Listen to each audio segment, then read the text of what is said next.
স্বাগতম ক্রিকফ্রেন্সের নিয়মিত আয়োজন টোটাল ইম্প্যাক্টে আমি সৈয়দ সামি আছি আপনাদের সঙ্গে। নিউজিল্যান্ডের বিপক্ষে দ্বিতীয় ওয়ানডেতে বাংলাদেশ 6 উইকেটে জয় পেয়েছে। এই জয়ের মাধ্যমে কিন্তু বাংলাদেশ সিরিজে ফিরেছে 1-1 সমতা। বাংলাদেশ এবং নিউজিল্যান্ডের থার্ড ওয়ানডেটা হবে চট্টগ্রামে। বাংলাদেশ দল কিন্তু সেখানেই চলে যাবে, সেখানেই থার্ড ওয়ানডেটা খেলবে। বাংলাদেশ কি সিরিজটা জিততে পারবে কি পারবে না এগুলো নিয়ে আলোচনা করার জন্য হাজির হয়েছি। আমার সঙ্গে আছেন মামুনুল ইসলাম। মামুনুল, স্বাগতম। ধন্যবাদ আপনাকে। বাংলাদেশ কিন্তু একটা দারুণ একটা কামব্যাক করেছে, মানে ফার্স্ট ওয়ানডেতে আমরা ব্যাটিং বোলিং দুইটাই আসলে খুব একটা ভালো হয়নি, সেই হিসেবে স্পেশালি ব্যাটিংটা ভালো হয়নি। এই ম্যাচে কিন্তু আমরা সেটা কিন্তু দেখলাম। তবে পার্থক্যটা গড়ে দিয়েছেন নাহিদ রানা, তার বোলিংটা কীরকম হলো?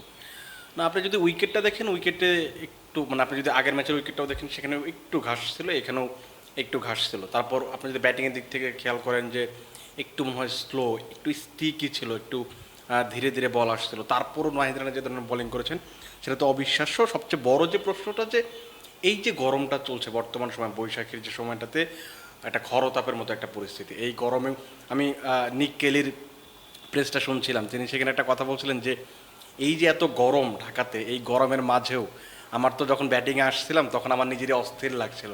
তো নাহিদ রানা এত জোরে দৌড়ে এসে তারপর আবার বোলিং করছেন, এত গতিতে আবার কন্টিনিউসলি বোলিং করছেন, এটা আসলে অবিশ্বাস্য তার কাছে মনে হয়েছে। আপনারা হয়তো, আমরা যারা টিভি স্ক্রিনে খেলা দেখছি বা একটু দূর থেকে খেলা দেখছি, তাদের কাছে হয়তো মনে হতে পারে যে না ঠিক আছে, এই গরমে খেললে কী হয়, যেমন আমরা কয়েকদিন ধরে খেলছি সেটা একটু বুঝতে পারছি। সো তার বোলিংটা একেবারে, আপনি যদি একটু আরেকটু স্পেসিফিকলি বলেন যে তিনি যখন প্রথম বল থেকে শুরুটা করলেন, তার ইয়র্কার বলেন, আপনি ফুলার লেন্থের বলগুলোর কথা বলতে পারেন, বাউন্সারের কথা বিশেষ করে বলতে পারেন। আপনি উইলিয়াংয়ের যে উইকেটটা ছিল, দারুণ একটা বাউন্সার ছিল, স্লোয়ার বাউন্সার, কিন্তু যখন উঠে যাচ্ছে কার্যকরী বোলিং হচ্ছে, দুর্দান্ত বোলিং করেছেন। এবং তার বোলিংয়ের কারণে কিন্তু বাংলাদেশ আজকে এই নিউজিল্যান্ডকে মাত্র 200 রানের ভিতরে আটকে দিতে পারছিল। তবে যেভাবে আসলে মানে গতিটা ধরে রেখে বল করেছে, একদম প্রথম বলে 140 প্লাস, প্রায় 50-র কাছাকাছি একটা বোলিং করেছেন, 45 বা 46 এরকম ছিল। লাস্টের বলটাও এইভাবেই করলেন নাহিদ রানা, সেকেন্ড ফাইভার পেলেন ওয়ানডেতে। সব মিলে নাহিদ যেভাবে আসলে গতিটা জেনারেট করছেন, তাছাড়া যেভাবে টানা একটা চাপের মধ্যে দিয়ে যাচ্ছেন, স্পেশালি আমি বলি যে পাকিস্তান সিরিজটা খেলেছেন, তারপর পিএসএলে গেলেন, তারপর সেখান থেকে এসে আবার নিউজিল্যান্ডের বিপক্ষে খেলেছেন, এটা কি নাহিদ রানার জন্য বার্ডেন হয়ে যাচ্ছে কিনা? সেটা হতে পারে। আপনি শুরুতে যে কথাটা বললেন যে তার গতির কথা, তার গতিটা কিন্তু আমরা জানি যে তার স্পেশালিটি কি, তিনি গতিময় বোলিং করতে পারেন। তিনি যখন লাস্ট 2-3 বছর ধরে বাংলাদেশে খেলছেন, হয়তো এত নিয়মিত খেলছেন না, কখনো তাকে একটা দুটা ম্যাচ খেলানো হচ্ছে, 3টা ম্যাচ খেলানো হচ্ছে কোনো সিরিজে, আবার কোনো সিরিজে হয়তো তাকে খেলানো হচ্ছে না, এরকম একটা পরিস্থিতি। আপনি দেখেন টেস্টে খেলানো হয়েছে, টি-20তে এবং ওয়ানডেতে এখন নিয়মিত খেলানো হচ্ছে। যে জিনিসটা হচ্ছে, তার গতির রহস্যটা আসলে শুধুমাত্র তিনিই জানেন। আমরা আসলে জানি না আসলে এত গতিতে কীভাবে তিনি বোলিং করেন। যদি বাংলাদেশের অন্য পেসারদের কথা চিন্তা করেন, আপনি তাসকিনের কথা বলতে পারেন, একটা সময় তাসকিন বেশ গতিময় বোলিং করতেন, কিন্তু বারবার যখন ইনজুরিতে পড়েছেন তখন তিনি কিন্তু সেটা অনেকটা কমে এসেছে, এটা 135 এর বা 40 নিচে নিচে চলে এসেছে। খুব রেয়ারলি এখন কিন্তু 40-42 এরকম গতিতে তিনি বোলিং করতে পারেন। এই ভয়টা কিন্তু নাহিদ রানাকে নিয়েও আছে। কারণ আপনি যদি দেখেন যে, আপনার মনে থাকার কথা, লখনৌ সুপার জায়ান্টসের একটা বোলার আছে মায়াঙ্ক যাদব, তিনি কিন্তু যখন আইপিএল প্রথমবার যখন 1-2-3 বছর আগে, তখন তিনি 151, 52, 50, 49 এরকম গতিতে বোলিং করছেন। তারপর তিনি ইনজুরিতে পুরো সিজন আবার সেম জিনিস কিন্তু মানে এই যে আরেকজন যে পেসার আছে উমরান মালিকের কথা, তারও উঠে আসে কিন্তু আইপিএল এর মাধ্যমে। আপনি জানেন, আমি আসলে তার আইপিএলে খুব বেশি ম্যাচ খেলার হয়তো বা সুযোগ হচ্ছে না, আমি ঘরোয়া ক্রিকেটের ওই স্টেটটা দেখছিলাম, ওই গতিটা কিন্তু নেই। ইনজুরি থেকে ফেরার পরে ওই গতিটা ধরে রাখতে পারেন। যে দুনিয়ার যে কোনো পেসারের ক্ষেত্রে আপনি যখন ইনজুরি একটা বড় কনসার্ন। তবে আজকে কিন্তু নাহিদ রানা প্রেস কনফারেন্সে এসেছিলেন, তাকে একটা প্রশ্ন করেছিলেন আমাদের সিনিয়র সাংবাদিক বাবু ভাই। তিনি প্রশ্ন করেছিলেন বাংলাদেশের ক্রিকেটে 2জন পেসারের কেরিয়ার কিন্তু শেষ হয়ে গেছে এই ইনজুরির কারণে, একদম খুব আর্লি কেরিয়ারে। আপনার অবশ্যই মনে আছে তালহা জুবায়ের এবং মাশরাফি বিন মুর্তজা একই সময় ইন্টারন্যাশনাল ক্রিকেটে এসেছিলেন। মাশরাফি কিন্তু এতগুলো ইনজুরির পরেও লম্বা একটা সময় খেলে যেতে পেরেছেন, তালহা জুবায়ের কিন্তু সেটা পারেননি। তাকে এখন বাংলাদেশের ঘরোয়া ক্রিকেটে কোচিং করাতে দেখেছে। তাদের আর্লি কেরিয়ারের ইনজুরিটাই কেরিয়ার শেষ হয়ে গেছে। নাহিদ রানাকে এই প্রশ্ন করার পরে নাহিদ রানা বলেছেন, আপনি যদি যুদ্ধে নামেন সেক্ষেত্রে আসলে গুলি খাওয়ার ভয় করে তো লাভ নেই। নাহিদ রানা ভেবেছেন যে এই ইনজুরিটাকে বরণ করে নিয়ে আসলে এগোতে হবে, সেটা আসলে তার কেরিয়ারের জন্য কতটা ভালো হবে বা কতটা খারাপ হবে। এইটা হচ্ছে তার কনফিডেন্সের ব্যাপার, যে তিনি এই ব্যাপারটা জানেন আগে থেকে। ধরুন আপনি একটা বিপদ আসতে পারে, একটা সমস্যা আপনার হতে পারে, এই জিনিসটা যদি আপনি আগে থেকে জানেন তাহলে যে সুবিধাটা হয়, আপনি ওটার জন্য একটা প্রিপারেশন নিতে পারবেন। নাহিদ রানা জানেন যে আমি যখন পেসার হয়ে গেছি, আমি যখন 150, 149 গতিতে বোলিং করতে পারি, তার মানে আমি ইনজুরিতে পড়বো, আমার একটা খারাপ সময় আসবে, তিনি সেটা জানেন। এবং সেটার জন্য তিনি কিন্তু তার ট্রেনারের কথা বলবেন, আপনি ফিজিওর কথা বলবেন, তাদের সঙ্গে কথা বলবেন, তার কাজ করছে। এখন জিনিসটা হচ্ছে, তিনি তো কাজ করছেন, এটা বাংলাদেশের একটা দায়িত্ব হবে বা বিসিবির একটা দায়িত্ব হবে, কারণ তিনি যেহেতু এখন আপনি বলতে পারেন যে শুধু বাংলাদেশের না, একেবারে বিশ্বের ওয়ার্ল্ড জন্য ক্রিকেটের কথা একটা- বলতে পারেন, সেখানে তিনি একটা রত্ন। এখন রত্নকে আপনি কীভাবে প্রোটেক্ট করবেন সেটা আপনার যদি প্রথম ম্যাচের কথা মানে প্রথম ম্যাচের প্রেস কনফারেন্সের কথা মনে থাকে, তখন ফিল সিমন্স একটা কথা বলেছিলেন যে তিনি আমাদের ট্রাম্প কার্ডকে আমাদের প্রোটেক্ট করতে হবে। এবং প্রোটেক্ট কীভাবে করবেন, আপনি বেছে বেছে ম্যাচ খেলাবেন। আপনি যদি তাকে 3 ফরম্যাটে খেলাতে চাইবেন, টি20 খেলাতে চাইবেন, টেস্টে খেলাতে বা চাইবেন, টানা 3টা ওয়ানডে, টানা মানে 3টা টানা one day 3টা ওয়ানডেতে আপনার এই 10টা ওভার যদি করেন তাহলে 30 ওভার, মানে আপনি ধরেন এখানে 7 10 দিনের- দিনের সাত- মধ্যে 7 দিনের 8 দিনের হাইয়েস্ট ব্যাপারে। 10 দিনের মধ্যে আপনার 3টা ম্যাচে 30 ওভার করে ইজ টু টাফ। আর এই সিচুয়েশন হ্যাঁ, তো যেটা বলছিলেন যে আপনি কিন্তু একটা জিনিস বলছিলেন যে তিনি পাকিস্তান সিরিজে সবগুলো ম্যাচে খেলেছেন, তারপর পিএসএল গেলেন, পেসির গেলে হয়তো একটা ম্যাচে তিনি রেস্টে ছিলেন, বা রেস্ট না ঠিক, তিনি একাদশে ছিলেন না, তারপরে তিনি টানা ম্যাচ খেলেন, সেখান থেকে সে এখানে খেললেন। এখনকার যে বড় সমস্যাটা যে এই গরমে আপনি এই মাপের একজন পেসার যখন টানা 10 ওভার বল করবে, অর্থাৎ টানা 2টা ম্যাচ খেলবে, তখন তার জন্য কিন্তু কঠিন হয়ে যায়। তো আমার যেটা মনে হচ্ছে যে হয়তো থার্ড ম্যাচটা তাকে একটা বিশ্রাম দেওয়া হতে পারে, এবং তাকে আপনার বিশ্রাম দিতে হবে। আপনি যদি বিশ্রাম এটাকে আপনি এটার সাথে তুলনা করতে পারেন যে সোনার ডিম পাড়া হাঁস। তো আপনি এটাকে একেবারে নেবেন নাকি মানে আস্তে আস্তে রেখে রেখে নেবেন, এটা আপনার আসলে বিসিবিকে ডিসাইড করতে হবে। না হলে কিন্তু আসলে এই যে বাংলাদেশে এখন যে পেস ইউনিটটা আছে, আপনি যতই তাসকিনের কথা বলেন বা মুস্তাফিজের কথা বলেন, মুস্তাফিজের একটা এক্সপেক্ট হচ্ছে স্লোয়ার কাটার মারতে পারেন, এই যে গতিতে বোলিং করতে পারেন 145-50 গতিতে বোলিং করতে পারেন, এটাও কিন্তু একটা বড় এক্সপেক্ট। সো এটাকে আপনি কীভাবে ইউজ করবেন? মুস্তাফিজের ক্ষেত্রে ওই যে 2016 আইপিএলে যখন আপনি খেলেছেন, তখন একটা ইঞ্জুরিতে পড়েছিলেন, ইঞ্জুরিতে পড়ার পর কিন্তু তার আগের যে রিদমটা, ওই রিদমটা কিন্তু নেই। না, না। মাঝখানে কিন্তু 2-3 বছর তিনি অনেক একেবারে দিন ফর্মে ছিলেন, খুঁজে তার পাওয়া যাচ্ছে জাতীয় না। দল থেকেই বাদ পড়ার একটা মানে সময় চলে তিনি এসেছিল। যেভাবে কামব্যাক করেছেন এটাও আসলে মানে সো আপনার যদি ধরেন আপনি স্লোয়ার বা কাটারের দিক থেকে যদি মুস্তাফিজুর রহমান আপনার এক্সপেক্টর হয়, নাহিদ রানা আপনার গতিময়, আপনার যদি 2টা ভেরিয়েশন থাকে, 2টা দিকে থাকে, আপনি প্রতিপক্ষকে ঘায়াল করতে পারেন। সো আপনাকে আসলে এটা প্রোটেক্ট করতে হবে, কীভাবে আপনি ওয়ার্কলোড ম্যানেজমেন্টটা করবেন, এবং সেটা যদি করতে পারে সেটা বাংলাদেশের জন্য আসলে ভালো হবে। তবে বাংলাদেশের ব্যাটারদের জন্য এই সিচুয়েশনটা খুবই টাফ।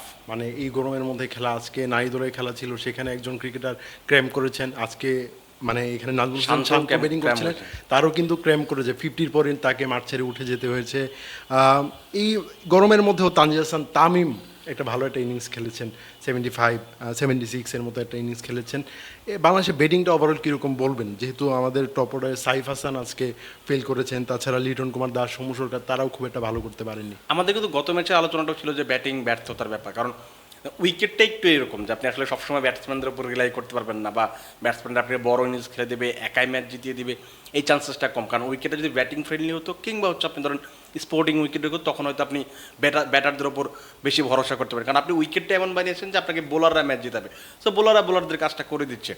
এখন আজকে যদি আপনি তানজিদ হাসান তামিমের ব্যাটিংটা দেখেন, আর গরমের কথা বললেন, তানজিদ কিন্তু শুরু থেকে একটু অ্যাটাকিং মোডে খেলছিলেন, এবং যেটা হয় না তানজিদের ক্ষেত্রে আপনি খেয়াল করে দেখবেন যে যখনই 200 রানের নিচে একটা স্কোর থাকে, আপনাকে রান চেস করতে হবে, তখন তিনি একটু আলাদা মুডে চলে যান, তিনি অ্যাটাকিং ক্রিকেট খেলেন, তিনি দ্রুত রান করার চেষ্টা করেন। আপনার পাকিস্তানের বিপক্ষে প্রথম ওয়ানডের কথা মনে থাকতে পারে যে 114 রানের টার্গেট ছিল, সেটা 11 বা 12-13 ওভারের মধ্যে তিনি ম্যাচটা বের করে নিয়েছিলেন। এটা ভালো একটা দিক, এবং তিনি শুরুতেই তার মাথায় ছিল যে এত গরম, আমরা লম্বা সময় যত ব্যাটিং করবো এটা আমাদের জন্য আসলে সমস্যা হতে পারে, টাফ হতে পারে। এই জন্য তিনি শুরু থেকেই একটা অ্যাটাকিং, তার যে ন্যাচারাল যে ধরনের খেলাটা তিনি খেলতে পছন্দ করেন, যেটা পাকিস্তান সিরিজে পুরো সিরিজটা ধরে খেলেছেন। প্রথম ম্যাচে 50, তৃতীয় ম্যাচে সেঞ্চুরি, আপনি যদি প্রস্তুতি ম্যাচের কথা বলেন সেখানেও তিনি ভালো করেছেন। So good. তার রান পাওয়াটা, প্রথম ম্যাচে তিনি রান পাননি, সেকেন্ড ম্যাচে রান পাওয়াটা অবশ্যই ভালো ব্যাপার, কারণ আপনি যখন চট্টগ্রামে যাবেন তখন অবশ্যই ব্যাটসম্যানদের জন্য কিছু না কিছুটা থাকবে, তখন আপনার এই কনফিডেন্সটা তাকে কাজে দিবে। পাশাপাশি শান্ত ডাকের পরে একটা শুধু ডাক না, শান্তর ক্ষেত্রে কিন্তু লাস্ট কিছুদিন ধরে সময়টা একেবারে খুব খারাপ যাচ্ছিল। 13টা ইনিংস পরে তিনি 50 পেয়েছেন। তিনি লাস্ট 50 করেছিলেন হচ্ছে 2025 সালে চ্যাম্পিয়ন্স ট্রফিতে নিউজিল্যান্ডের বিপক্ষে একটা 70 ওয়াট একটা ইনিংস খেলেছেন। তবে লাস্টের দিকে আমরা দেখলাম যে সময় আমাদের 4-5টা রান দরকার, সেই সময় আমরা 15-16টা বল খেলে ফেললাম, আমাদের হাতে মানে 6টা-7টা উইকেট। এই সিচুয়েশনটা আসলে কি ডিমান্ড করে? এইটার একটা কারণ হতে পারে যে ধরুন আপনার অনেক সময় হয় যে আপনি যখন শেষের দিকে আসবেন, উইকেট যখন একটু টাফ হয় আমার, কারণ আপনি দেখবেন যে 2টা ইনিংসে যদি আপনি ব্যাটিংটা দেখেন, একটু মনে হচ্ছে যে আলাদা আলাদা বিহেভ করছে উইকেট। আপনি যদি প্রথম ইনিংসে ব্যাটিং দেখেন, প্রথম ইনিংসের শুরুর দিকের ব্যাটিং যদি দেখেন, আবার মাঝের দিকে ব্যাটিং যদি দেখেন, আবার বাংলাদেশের ক্ষেত্রে যদি আপনি চিন্তা করেন, শুরুর দিকে আর মাঝের দিকে ব্যাটিংয়ে কিন্তু একটু পার্থক্য আছে, এবং গত ম্যাচেও কিন্তু ওই সমস্যাটা হচ্ছিল, কারণ এই উইকেটটা, মিরপুরের উইকেটটা একটু অন্যরকম। আপনি জাজ করতে পারবেন প্রেডিক্ট করা যায় না, প্রেডিক্ট করা ক্ষণে যায় না ক্ষণে যে কখন- আসলে রূপ বদলায়। হ্যাঁ রূপ বদলায়। সো ওই সমস্যাটা ছিল। এবং মিরাজ বা তাওহিদ হৃদয়ের কথা আপনি যদি বলেন যে তাওহিদ হৃদয় যদি অ্যাটাকিং ক্রিকেট খেলছিল, তাদের একটা ভাবনা ছিল যে না আমরা এরপর আর উইকেট হারাতে চাই না। একটা বড় সমস্যা যদি নাজমুল হাসান শান্ত যদি উঠে গেছেন, এর পরে কিন্তু মিরাজের পরে কিন্তু Batsman। জেনুইন ব্যাটসম্যান আপনার রিশাদকে আনতে হতো, তারপর আপনার টেলেন্ডারের কথা বলতেন। তো তাদের ভাবনাই ছিল যে আমরা আর এখান থেকে আর কাউকে নামতে দিব না, আমরা নিজেরাই ব্যাটিং করে শেষ করবো, আমরা ওই রিস্কটা নিব না যে আমার টেলেন্ডারকে খেলাতে হবে, এরকম একটা সিচুয়েশন ক্রিয়েট হতে পারে। সো ওই দিক থেকে যদি আপনি চিন্তা করেন, হ্যাঁ ওই দিক থেকে মিরাজ এবং হৃদয় যেভাবে ব্যাটিং করছেন আমার কাছে মনে হয় ঠিক আছে। কারণ আপনার কাছে ম্যাচটা একেবারে হাতে ছিল, আপনি 35 ওভার 3 নম্বর ম্যাচ জিতে গেছেন, সেখানে আসলে কয় বল বেশি খেলছে কম খেলছে এটা আসলে খুব বেশি ম্যাটার করে না বলে আমার কাছে যেটা মনে হয়। আজকে কিন্তু থার্ড ওয়ানের জন্য বাংলাদেশ ক্রিকেট বোর্ড স্কোয়াডটা ঘোষণা করেছে, সেখানে একটাই পরিবর্তন, সেখানে তানজিম হাসান সাকিব জয়েন করেছেন টিমটাতে। এক্ষেত্রে কি বোঝা যাচ্ছে কি না যে বাংলাদেশের পেস অ্যাটাকের কাউকে হয়তো বা থার্ড ওয়ানডেতে বিশ্রাম দেওয়া যেতে আপনার পারে? এমনি তো আসলে মানে বিশ্রাম দিতে হবে, কারণ আপনি এই গরমের ভিতরে আসলে মানে 50 ওভারে ম্যাচ খেলা খুবই টাফ। তারপর আবার সকাল 11টা থেকে ম্যাচ শুরু হচ্ছে, মানে 10টা থেকে যখন আপনি 10টা 11টা থেকে কিন্তু আপনার ওই গরমটা শুরু হচ্ছে একদম। মানে এই গরমটা এমন গরম যে আপনি রোদ হয়তো হালকা আছে কিন্তু চারপাশ থেকে মনে হচ্ছে এত বেশি গরম লাগছে, আপনি হিউমিডিটি অনেক বেশি। তো সেই কারণে কিন্তু মাঠে থাকাটা অনেক কঠিন আসলে। এরকম পরিস্থিতি আপনার আসলে রেস্ট দিয়ে খেলাতে হবে। 3 জন পেসারকে আপনি টানা খেলাবেন, স্পিনারদের হয়তো আপনি খেলাতে পারেন, তবে বা সেক্ষেত্রে কি সাকিব এবং মুস্তাফিজের ইনক্লুশনটা কি হলেও হতে পারে, কারণ নিশ্চিত কিনা? মুস্তাফিজ তো এই সিরিজে খেলারই কথা ছিল। মুস্তাফিজরা না খেলানোর করার আসলে তো কোনো কারণ নেই। তো তিনি একটা ইনজুরিতে পড়েছিলেন বা একটু নিগলস ছিল, এই কারণে তিনি প্রথম ম্যাচটা খেলতে পারেনি। সেকেন্ড ম্যাচটা হয়তো টিম ম্যানেজমেন্ট ভেবেছে যে না আমাদের একটু বোলিংটা rest, একটু rest। প্রথম ম্যাচে আমাদের বোলিংটা খুব ভালো হয়েছে, শরীফুল খুব ভালো বোলিং করেছেন প্রথম ম্যাচে করেছিলেন, আজকেও তিনি ব্রিলিয়ান্ট ছিলেন। পাশাপাশি আপনি বাকি দুজনের কথা বলেন, তারাও খুব ভালো বোলিং করেছেন। তাসকিন হয়তো উইকেট পায়নি, কিন্তু ভালো bowling করেছে, মানে মোটামুটি। একটা দলের তো সবাই উইকেট পাবে না, এটা খুবই স্বাভাবিক। একজনের খারাপ দিন যাবে, একজন ভালো দিন আবার যাবে। একজনের উপর কিন্তু চড়া হন ব্যাটসম্যান, ব্যাটসম্যানরা স্বাভাবিকভাবেই চড়া হওয়ার থাকে। তো সেই ক্ষেত্রে তানজিম সাকিবের ইনক্লুশনে একটা ইঙ্গিত দিচ্ছে যে আমরা হয়তো পরের ম্যাচে খুব সম্ভবত নাহিদ রানাকে দেখলেও দেখতে পারি যে তিনি বিশ্রামে আছেন, মুস্তাফিজকে হয়তো ইনক্লুশন করা হচ্ছে তাসকিনের জায়গায়, এরকম পরিস্থিতি হতে পারে। এটা চান্স তো এটা থাকে আসলে। ধন্যবাদ মমিনুল আমাকে সময় দেওয়ার জন্য। আপনাকে ধন্যবাদ। দর্শক, ক্রিকেট ফ্যানদের নিয়মিত আয়োজনে আমাদের সঙ্গে থাকার জন্য ধন্যবাদ। পরবর্তী কোনো পর্বে অন্য কোনো বিষয় নিয়ে আবার কথা বলবো, সেই পর্যন্ত আমাদের সঙ্গে থাকুন।